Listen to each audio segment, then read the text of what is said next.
Bien-aimés dans le Seigneur, je vous salue au nom de notre Seigneur Jésus-Christ. Aujourd'hui, nous allons parler d'un sujet très important, nous allons parler du salut. Bien des chrétiens qui sont dans les églises ne savent pas s'ils sont sauvés ou non. J'ai été une fois dans une église où j'ai été invité. Après avoir parlé, j'ai posé une question de savoir si les gens étaient sûrs qu'ils allaient au ciel, tout droit au ciel. Et j'ai vu qu'il y avait des doutes. Les gens m'ont regardé d'une certaine façon. Et j'ai compris qu'il y a beaucoup de gens qui vont dans les églises, qui prient, et d'autres cherchent encore à arracher le salut de leur force. Or, le salut, c'est la chose la plus facile que Dieu a donnée à l'humanité. Dieu a fait tout le travail qu'il fallait à notre place. Il nous a dit seulement de croire. Si vous croyez, vous serez sauvés. Nous allons exploiter les textes qui nous parlent de fils prodigue. La Bible nous dit dans le livre de Luc qu'un père avait des fils. Les plus jeunes viennent le voir pour lui demander sa part de l'héritage. Il dit, mon père, donne-moi la part qui me revient. La Bible nous dit que le père leur partagea son bien, le bien du père. Dieu et le père partageaient son bien à ses enfants. Après quelques jours, selon la Bible nous dit, ayant tout ramassé, il partit pour un pays éloigné où il dissipa toute sa fortune en vivant dans la débauche. Et après cela, une famine est survenue. Comme il n'avait plus rien, il est parti se faire engager pour garder les pourceaux. Et la Bible dit qu'il avait tellement du mal à se nourrir qu'un jour, rentré en lui-même, il s'est dit, comment je dois continuer à souffrir comme ça, alors que chez mon père, même les mercenaires ont du pain en abondance. J'irai vers mon père. Je lui dirai, mon père, j'ai péché contre toi et contre le ciel. Et si tu veux me prendre comme l'un de tes mercenaires. Étant parti vers son père, la Bible nous dit que le père, l'ayant vu de loin, il courut et l'embrassa. Et il appela ses serviteurs, apportez plus vite la plus belle robe, mettez-lui les chaussures aux pieds, donnez-lui l'anneau. Le fils lui dira, père, j'ai péché contre toi, et ainsi de suite. Le père ne fera même pas attention à cela. Et on a organisé une grande fête. Le grand frère qui n'était pas là, à son retour, quand il a trouvé la fête, qu'on avait tué le veau gras, il n'était pas content. Il dit à son père, je suis là toujours avec toi. Tu n'as jamais fait de pareil pour moi. Tu n'as jamais tué de veau gras pour moi. Mais ton fils qui a dissipé ton bien en vivant dans la débauche. Et tu fais une grande fête comme ça à cause de lui. Le père lui dira, ton frère que voici était mort, perdu. Nous l'avons retrouvé. Nous devons nous réjouir. Cette histoire, c'est un peu l'histoire de l'humanité, de toi et moi. Est-ce que le fils cadet avait mal agi en demandant à son père sa part? Pasteur Ali. Amen. Oui, je bénis le Seigneur pour l'intervention, l'introduction que le pasteur José Chitoko a intervenu. Vous savez, quand on parle du salut, on parle de la délivrance, on parle de la libération, et on parle de la paix aussi. Dieu, dans son plan, quand il avait créé l'homme, il n'avait pas créé l'homme afin qu'il souffre. L'homme était dans le plan de Dieu. L'homme ne voulait même pas devenir l'héritier, mais le propriétaire légal des histoires et des choses de Dieu. La Bible dit dans le jardin, l'homme a trahi la pensée de Dieu, n'a pas trahi Dieu parce qu'il a trahi la pensée de Dieu qu'il avait pour l'humanité tout entière. Et puis c'est de là qu'il y a eu une séparation entre l'homme et Dieu. Et Dieu a chassé l'homme dans le jardin, les dieux de délices comme nous interprétons. Et l'homme est parti loin de la surface de la terre. La souffrance s'est engagée dans la vie de l'homme. L'homme est devenu l'esclave de ses propres excuses, de ses propres fautes. Et puis l'homme est séparé de Dieu. Et comme le pasteur vient de dire que Luc chapitre 15, là où nous lisons l'histoire de ces brebis perdues là. Donc c'est l'histoire de l'humanité, c'est ce que nous vivons tous les jours dans la vie. Donc disons que le fils, il a voulu l'indépendance, les cadets là je dis, il a voulu l'autonomie. Je crois que en Europe, depuis que nous sommes là, moi je dis parce que je vis en Italie il y a un peu du temps, je crois qu'en Europe, la loi internationale, il y a que quand l'enfant devient 18 ans, il devient, je crois, adulte, il devient majeur, donc il peut avoir le permis de conduire, de responsabilité. Donc tu vois, à partir de 18 ans déjà, il y a une liberté, disons, nous voyons. Mais dans les choses de Dieu, c'est pas comme ça. Dans les choses de Dieu, tu peux grandir dans la maison de ton père depuis longtemps. Nous avons vu Isaac sorti trop vieux. Nous avons vu Jacob sortir, et puis nous avons vu même Esaü, il est resté même là jusqu'à la mort d'Isaac. C'est pas aussitôt que les enfants sortent, non, parce que Dieu veut chérir toujours l'amour avec ses enfants, il veut toujours les enfants qui soient plus proches, parce qu'il avait déclaré l'enfant est comme une flèche dans la main de son père. Donc une flèche, signifie l'objectif. Donc l'enfant, c'est un objectif du père. Donc je crois que selon ma conscience spirituelle, que le cadet avait mal agi. C'est ça, pasteur? Oui, le cadet avait mal agi, puisque après avoir pris sa part, il est parti vers un pays éloigné, vivre en toute liberté, comme le pasteur Ali venait de le dire, qui voulait vivre libre, loin de la face de son père. Et c'est cela le péché de l'humanité. Et c'est cela notre péché, la séparation avec Dieu. Cet enfant est parti très loin. Croyez-moi, même s'il avait vécu honnêtement, son péché demeurait. S'il n'avait pas dépensé l'argent de son père, le péché demeurait. Le péché était quoi? Il était séparé du Père. Ce n'est pas notre honnêteté qui nous sauve, mais c'est lorsque nous sommes ensemble avec le Père, la réconciliation, c'est ça qui nous sauve, mais pas notre honnêteté. Ça vient après. Mais d'abord, c'est vivre sous le toit paternel. Il est parti vers un pays éloigné. La séparation nous détruit. La séparation fait que nous ne bénéficions plus des avantages, des faveurs que Dieu nous a accordées. Et très loin, nous vivons une vie qui ne plaît pas à Dieu. Parce que toutes les pensées de l'homme sont tournées vers le mal. C'est ce que la Bible nous dit. Et lorsque nous sommes près du Père, nous écoutons sa parole et ça nous remet toujours sur le droit chemin. La Bible dit, je mets la vie et la mort devant toi. Et le Père, ce n'est pas un policier. Il dit, je te conseille de choisir. Il te donne la liberté de faire un choix. Et nous ne devons pas faire de cette liberté comme une chose que nous pouvons utiliser contre Dieu. Dieu dit, je te conseille de choisir la vie. La Bible dit, la famine étant intervenue après avoir dissipé tous les biens qu'il avait pris à son père. Pourquoi cette famine est survenue, pasteur Ali? Bon, là, si nous voulons comprendre selon la Bible que la famine est intervenue juste quand l'enfant s'est séparé, de son père. Vous savez, toute séparation fait du mal, même si dans un bon sens, même si dans un mauvais sens, alors toute séparation fait du mal. Vous savez, Dieu n'est pas content quand il se sépare avec son fils. Parfois, nous, ça ne nous fait rien. Bon, on est tranquille, on dit que ça va, je me suis séparé, je vis ma vie indépendamment. Mais Dieu, il nous cherche toujours. Vous avez vu quand Adam avait péché, Dieu savait qu'Adam vient de pécher, mais il lui a cherché quand même. Les soirs, il est venu crier, Adam, où es-tu? Alors parce qu'il avait vu déjà la puissance de la séparation. Alors quand nous nous séparons avec Dieu, parce qu'il y a maintenant le péché qui domine. Le péché, quand le péché vient, ça vient avec des conséquences, avec des histoires comme ça. Ça empêche même à la promesse de Dieu de se réaliser. Et ça empêche à beaucoup de choses que Dieu veut que ça soit fait dans notre vie.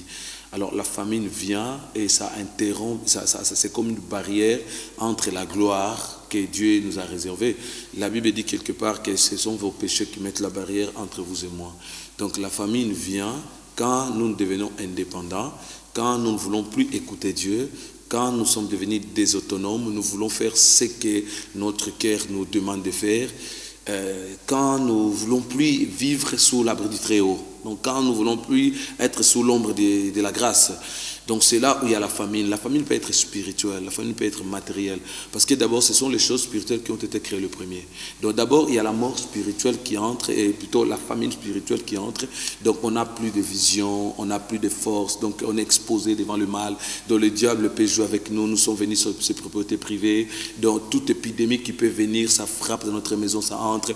Tout esprit de discussion qui vient dans notre mariage, ça s'engage. Et nous coalisons avec cet esprit. Il y a des disputes dans la maison. Il y a des trous qui se font, donc il y a la famine, il y a la sécheresse, il y a la disette qui vient. Et puis, toutes ces choses vont maintenant être démontrées, vont être projetées dans l'aspect humain. Et ça devient la famine visible et normale. D'abord, ça appauvrit d'abord l'esprit, et puis ça descend vers le corps humain, vers la réalité. Donc la famine est venue juste quand l'enfant a désobéi. Donc l'enfant a commis le péché et il est allé aussi loin. Donc, quand on se sépare avec Dieu, donc on est loin de lui. Donc, on est tellement loin de lui. Et c'est difficile que lui vienne là où nous sommes. C'est difficile aussi que nous venons aussi là où Dieu est. Donc, moi, je crois que la famille est venue par ce canal-là, le canal de la séparation de l'enfant avec son père. Amen. Amen.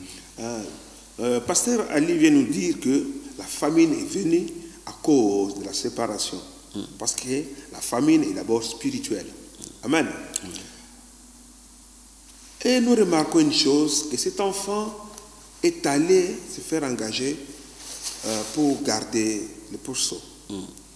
Il voulait même manger la nourriture qu'on donne au pourceau. Mais pourquoi avoir entendu si longtemps avant qu'il se décide de retourner à son père? Pourquoi l'homme met-il du temps pour revenir? Et c'est de l'orgueil personnel ou bien que je ne sais pas, qu'est-ce qui l'empêche de retourner si facilement vers Dieu comme ça? Bon, je crois que la résistance... Il fallait qu'il arrive d'abord à ce point-là, jusqu'au point de manger la nourriture de pourceaux pour qu'il retourne à Dieu. Il faut qu'il arrive à ce point-là. Bon, hier, j'étais avec mon fils, je lui apprenais de conduire le vélo. Et puis là, il me disait, il tombait. Et puis moi, je disais, non, il faut que je mette deux petits pinets ici, comme ça, pour que ça te donne un peu de l'équilibre. Lui, il me répondait, non, il me disait en italien, ce la faccio. Ça veut dire, je ferai cela. Je ferai, je crois encore. Moi, je dis, bon, tu crois, je sais que tu crois, mais là, il manque deux pneus pour l'équilibre. Donc, il résistait encore. Jusqu'à la fin, il m'a dit, Babono, ce la faccio più. Cela veut dire en italien, papa, je ne peux plus. Donc, nous, les hommes, dans notre caractéristique, dans notre aspect, dans la manière dont nous voyons des choses, il y a quand même l'esprit de résistance. Nous résistons encore. Donc, nous travaillons trop dans nos propres efforts. Donc, l'homme, bien que la Bible dit, là où il y a la pensée de l'homme, là où la pensée de l'homme est terminée, c'est là où la pensée de Dieu commence. Je sais juste, c'est comme ça, mais l'homme... il veut se faire comme Dieu, il croit encore. L'homme, il a une petite croyance humaine, une petite croyance, une petite conviction qui vient du diable, qui empêche encore l'homme d'abaisser le main, de dire encore que je ne peux pas. Donc, ça a une petite motivation du diable qui crée la résistance, en fait que l'homme ne revient pas directement à Dieu. Donc, c'est une motivation diabolique, là, je dirais. Une motivation diabolique qui empêche l'homme de retourner à Dieu. Mais nous bénissons le Seigneur parce que cet enfant, il s'est rabaissé. Il dit, j'irai vers mon Père. Il se souvient de la maison de son Père. Il dit, même les mercenaires dans la maison de mon papa ont du pain en abondance. Il a parlé des mercenaires. Et là, il n'a pas encore parlé des serviteurs. Il parle des mercenaires qui ne viennent que pour travailler, recevoir leur salaire et puis disparaître. Nous parlions de mercenaires. Il dit, même les mercenaires ont du pain en abondance.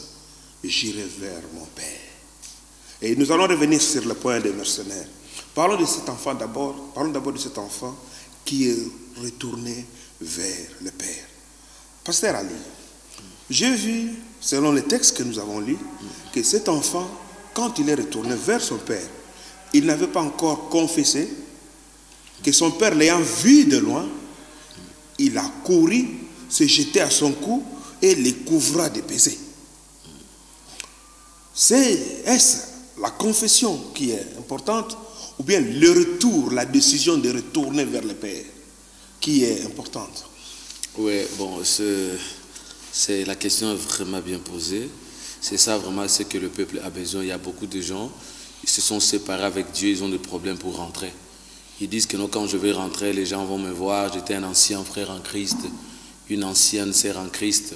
Donc il se fait des idées, il y a la honte qui vient. Donc ça, c'est l'œuvre du diable, c'est l'œuvre de l'ennemi. C'est une opération satanique. Bon, voilà. Bon, je vais dire tout simplement que c'est la décision qui est importante. Dieu travaille à partir de la décision. Quand quelqu'un décide dans son cœur, quand quelqu'un dit comme ça va, voilà, je péchais contre les cieux, comme l'enfant disait, je fais ça, donc à lui-même, il s'est rentré, il est rentré à lui-même, il y a une décision de l'esprit qui est venue. Donc personne, d'ailleurs, en réalité, personne ne peut rentrer chez le Seigneur, chez notre Dieu, sans que le Saint-Esprit lui communique quelque chose. Parce que la Bible dit que le Saint-Esprit, c'est lui qui intercède en faveur des saints, donc c'est un médiateur de nos prières, c'est lui notre force, notre consolateur. Donc le Saint-Esprit lui a assisté, il a dit d'abord rentre. Parce que la confession, dès que tu n'es pas proche de ton Père, comment ton Père va savoir ce que tu as fait? Tu t'es séparé de ton Père, tu vis loin de ton Père, tu ne peux pas quand même commencer à crier dans la route, Père, je fais du mal, Père, il ne va pas t'écouter. Il faut que tu prennes la décision, tu rentres d'abord. Parce que tu ne vois pas que c'est un peu le problème. Oui, je suis d'accord avec toi. Et tu ne vois pas que c'est un problème qui est vraiment chez les chrétiens. Beaucoup de gens confessent facilement. Confessent facilement que Jésus-Christ est mon sauveur, mais ils ne font pas le comeback, retourner à Dieu. Okay. Ils continuent toujours à vivre leur vie ancienne. Oui, bon, voilà. Si nous voulons encore bien expliciter cela, c'est que la Bible dit dans le livre des Chroniques, si vous abandonnez vos péchés, je vous guérirai de vos maladies. Il y a un passage biblique qui dit comme ça. Vous savez, quand on décide, là, il faut abandonner l'ancienne vie, il faut tout laisser. Alors, la confession, tous les jours, les gens les font. Nous voyons même dans l'église catholique. On ne jurie pas l'église catholique, s'il vous plaît. Mais nous disons quand même que les gens ont l'habitude de beaucoup confesser là-bas. Et quand il fait quelque chose, il va aller chez un prêtre pour confesser, avouer toutes ses fautes, le péché qu'il a fait. C'est aussi nécessaire, c'est important. L'apôtre Paul dit quelque part que confessez vos péchés les uns et les autres. Donc c'est quand même important, c'est un principe, c'est un ordre biblique, nous avons quand même accepté. Mais ce qui est important, moi je crois qu'il faut que la personne d'abord à elle-même abandonne et puis qu'il prend une décision de retourner et je ne ferai pas encore ça. C'est-à-dire je marchais dans cette voie, donc maintenant je change de direction de vie, je reviens, j'avais tourné le dos à mon Père, maintenant je reviens vers mon Père. Quand il confesse, c'est pour faire honte au diable. Que pour dire que non, voilà, toi tu m'as retenu, tu m'as saisi depuis un temps, maintenant je vais confesser devant tout le monde que je t'ai perdu, maintenant je me suis retrouvé, le Seigneur m'a retrouvé, c'est tout. Donc la confession nous sert seulement pour motiver encore l'aspect de Dieu. Il ne suffit pas seulement de confesser, mais il faut faire demi-tour et retourner vers Dieu. Retourner vers Dieu, revivre une vie que vous avez perdue autrefois. Amen. Et puis récupérer les valeurs perdues. Amen. Voilà pourquoi le Père, l'ayant vu de loin, avec les yeux spirituels, Dieu a tout compris. Il a couru et s'est jeté à son cou et commence à le couvrir de baisers. Et cet enfant parlait à son Père. Père, je reconnais que je péchais contre toi, contre le ciel. Amen. Traite-moi comme l'un de tes mercenaires. Et le Père appela les serviteurs. L'enfant parlait de mercenaires, mais le Père a appelé un serviteur. Des hommes capables, disons. Pas de mercenaires. Pas de mercenaires, pas de gens auxquels ils n'ont rien à vous donner, ils vont tout détruire, parce qu'il y a encore des mercenaires, des faux brebis dans les troupes. De faux serviteurs. Ils travaillent pour leur ventre. Pour leur ventre, Ils travaillent pour leur leur temps, gloire, pour leur gloire. la promotion de leur nom. Voilà. Dieu a appelé les serviteurs. Mais avant qu'il appelle les serviteurs, qu'est-ce qui a fait que Dieu ne pouvait pas entendre même cette parole-là des mercenaires? Parce qu'il a dit, traite-moi comme l'un de tes mercenaires. Tu ne vois pas que cet enfant n'avait pas encore compris l'amour de son père, que le père ne pouvait même pas les traiter comme un mercenaire, parce que le père lui a dit qu'on apporte la plus belle robe. C'était la réponse du père. Lui, il parle, on les traite comme mercenaires, mais le père dit qu'on apporte la plus belle robe. Oui. Mais, pasteur, quand l'enfant était parti, la Bible nous dit qu'il avait ramassé tout ce qui était à lui. Mais il ne savait pas qu'il y avait la plus belle robe qui était restée. La plus belle robe, la robe de la justice, le sang de Jésus-Christ. La plus belle robe, le vêtement de gloire. Il avait tout emporté. Il revenait avec l'odeur des pourceaux. Et le Père lui donne la plus belle robe. Qu'est-ce que vous pensez de ça, pasteur? Bon, moi, je crois que la Bible dit dans la maison, il y a aussi des vases d'or, des vases d'argile. Nous savons bien, nos femmes, nous qui sommes mariés, quand elles reçoivent un invité, il fait des extraordinaires dans la maison. Ces jours-là, il va bien nettoyer sa maison 10 fois, 7 fois de la manière dont elle fait tous les jours. L'enfant, d'abord, il ne croyait pas que le père devrait avoir d'autres choses en cachette. Vous savez, le diable n'est pas intelligent. Là, moi, je le dis, le diable n'est pas intelligent. Lui, il croit que la gloire qu'il voulait dans le ciel, c'était tout ce que Dieu avait. Or, Dieu n'avait pas seulement ce que lui, il voyait. Dieu pouvait créer encore. Vous savez, je prêchais une prédication, je dis que vous savez, la Bible dit, le premier jour, Dieu a créé ça, le deuxième jour, le septième jour, il s'est reposé. Alors, mais Dieu sulevait. Il peut encore créer d'autres choses maintenant, là où nous sommes, dans le temps où nous vivons. Parce que la Bible dit, il appelle à l'existence les choses qui n'existent pas. Donc, selon moi j'ai une conception un peu prophétique, que la création, selon Dieu, n'est pas encore finie. Parce qu'il y a encore d'autres choses qu'il n'a pas encore appelées à l'existence, que les hommes n'ont pas encore vues. Et s'il veut appeler cela à l'existence, les hommes verront cela. Puisque la Bible nous parle des choses que l'œil n'a pas vu et l'oreille n'a pas entendu.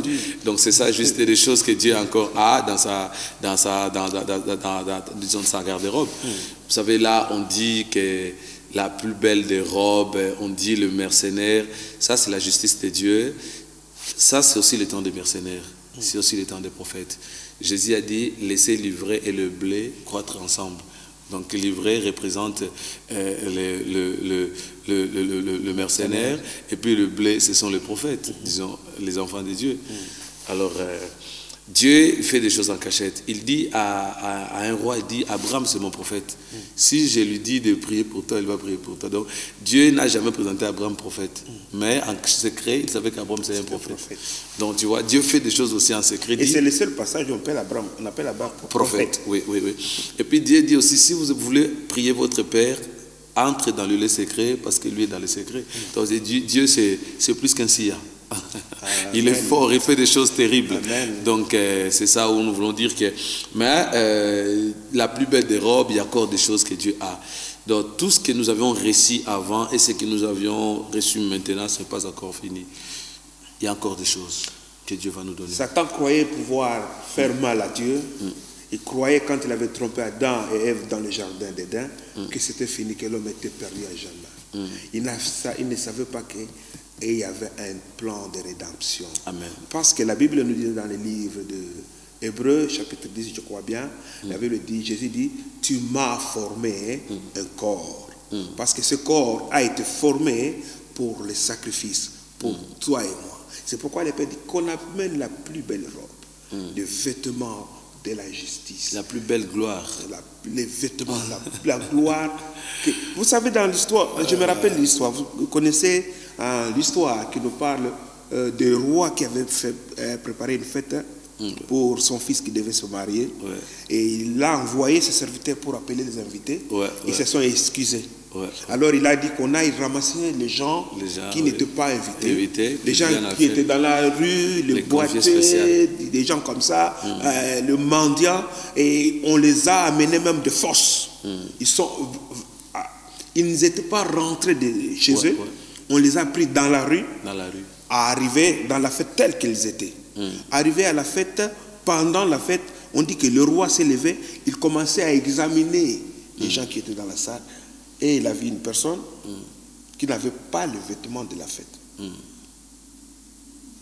Mais la question que je me demande, où ces gens-là avaient trouvé, les autres, où avaient-ils trouvé leurs vêtements de fête? Puisqu'ils n'étaient pas rentrés à la maison. C'était des gens qu'on avait ramassés dans la rue. Il y a toujours quelque chose que Dieu nous cache, qu'il a préparé pour vous, qu'il a préparé pour moi, et au moment opportun, il va te donner la chose. Quand tu ne crois plus qu'il y a quelque chose qu'on puisse faire pour toi, parce que toi, tu ne crois plus que Dieu peut te restaurer ou faire n'importe quoi dans ta vie, je te dis, il y a toujours une chose spéciale que Dieu t'a réservée, la plus belle robe, les chaussures et l'anneau. Qui te donne ouverture, qui peut ouvrir toutes les portes qui sont fermées devant toi. Amen. Et on a commencé la fête pour cet enfant qui avait dissipé les biens de son père. Crois-tu que cet enfant ne pouvait pas encore retourner, oser un jour demander à son père d'aller vivre dans un pays éloigné? Bon, là j'ai dit, vous savez, nous les Congolais, nous disons dans notre langue maternelle, la lingala, que mon soukalia mingi. C'est-à-dire que non, le dernier de la famille a toujours reçu beaucoup de sa mère. Et comme l'Église, c'est la dernière fille de Dieu, et nous sommes là, et puis bon, voilà, que cet enfant déjà, c'était un enfant d'abord dans la nature de Dieu, dans la nature des hommes. Le dernier ou la dernière de la famille, c'est quelqu'un qui est plus attaché à ses parents. Quand le prophète Élisée, il a rencontré le prophète Élie pour la première fois dans son appel, Élie lui a jeté le manteau, mais la Bible dit Élisée était avec les 12e, dans le plus petit disons de bœufs qu'il avait, le plus petit, le dernier. Donc il a tout laissé, mais le plus petit, Élisée, là, le 12e, il était toujours avec lui. Et voilà pourquoi, même l'histoire de Benjamin, pour qu'on relâche Benjamin, c'était pas facile. Parce que c'était le dernier de la famille, il avait l'affection. Donc d'abord, les noms qui représentaient les droits du père. Donc c'était déjà quelque chose de bon. Moi, je crois que cet enfant était plus gâté. C'est comme l'Église aujourd'hui, c'est comme nous aujourd'hui. Le premier de la famille, c'est Israël, parce qu'ils ont reçu la promesse, ils sont le premier, bon, nous sommes le deuxième. Et puis par le sang de Jésus, nous sommes entrés dans l'Israël spirituel et nous faisons part de l'héritage d'Abraham. Voilà, Jésus dit que non, vous savez, cette fille c'est aussi une fille d'Abraham, personne ne savait. Donc il y a des filles et des fils d'Abraham qui roulent encore sur la route. C'est comme ces enfants, ils sont en train de déambuler, ils ne sont pas encore dans le bergerie. Cet enfant ne pourra plus retourner en arrière comme autrefois, parce qu'il a découvert un secret, la robe qui était cachée, la plus belle des robes qui était cachée, et puis c'était une robe seulement. Il en a dit que la robe, la dernière, la plus belle, et puis il n'y avait pas d'autre. Donc elle a reçu la gloire, le double de la gloire, et puis on lui a mis le sandal dans le pied qui représente l'évangile, si nous lisons bien. Et puis c'est la protection d'abord. Avoir un soulier, c'est être protégé dans toutes les saletés, toutes les microbes comme ça, donc tu es protégé. Avoir un anneau, c'est le signe de l'alliance. Donc Dieu avait conclu tout, le Père avait tout conclu avec le Père, et le problème de Dieu, quand il t'appelle, quand il a besoin de toi, Dieu ne voit plus ce que tu as fait avant. Il ne tient plus compte temps de l'ignorance. Dieu, quand il aime quelqu'un, il oublie tout ce que l'homme a fait. Bien que la conséquence doit quand même en subir, mais le problème est que Dieu t'a appelé.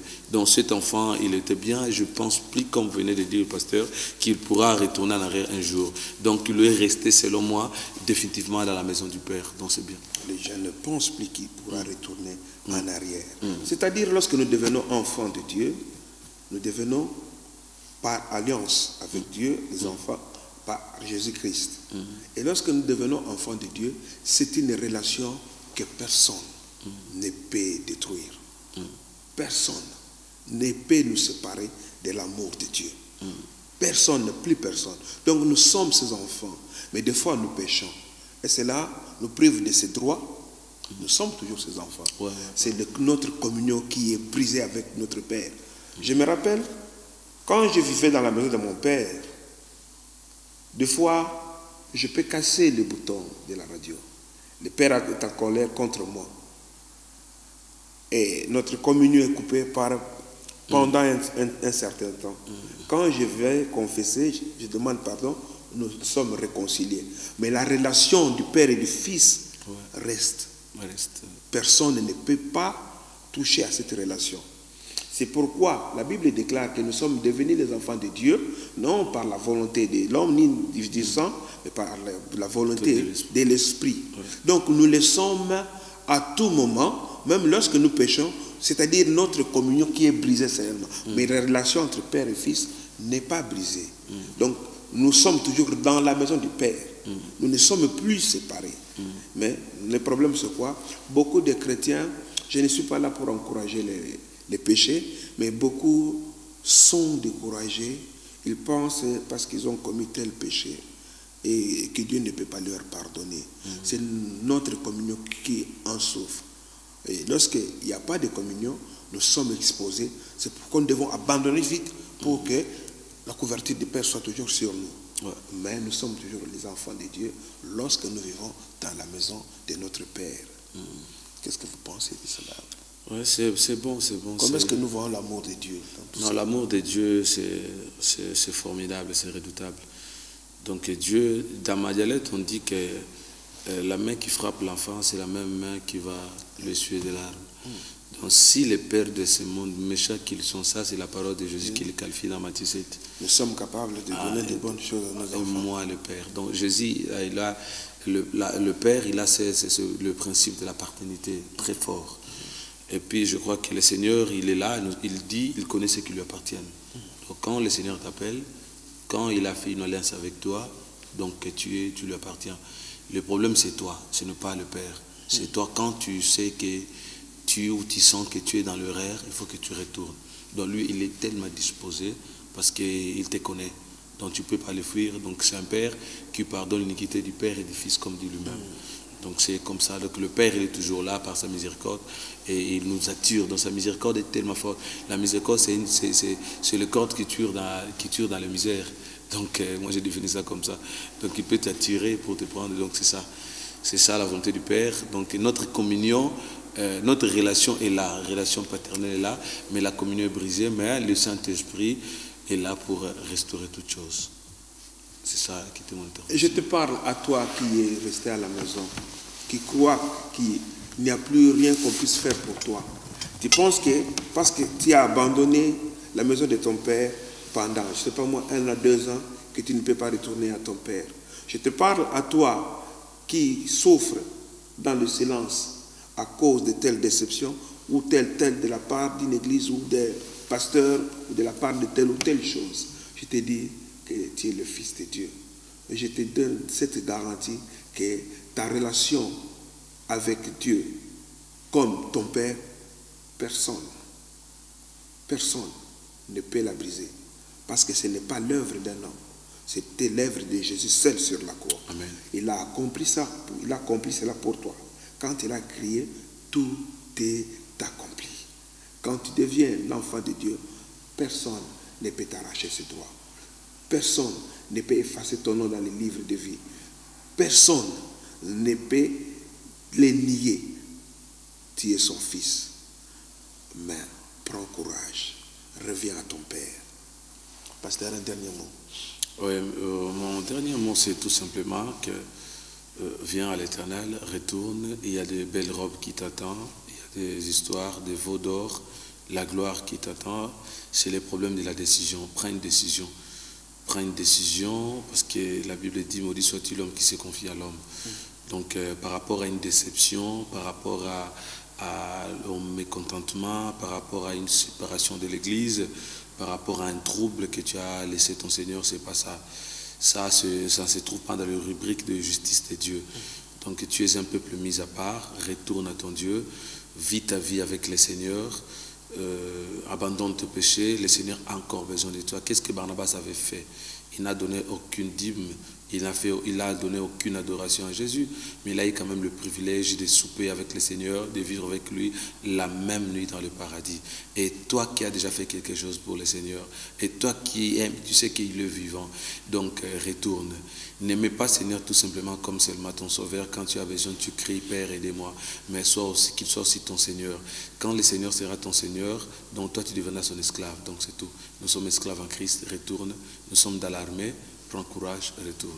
Que le Seigneur te bénisse, prends courage. Et que le Seigneur te bénisse, bien-aimé, toi qui suis cette émission. Comme vient de dire le pasteur, il y a la gloire dans la maison du Père. La plus belle robe, c'est la gloire que le monde ne peut jamais donner.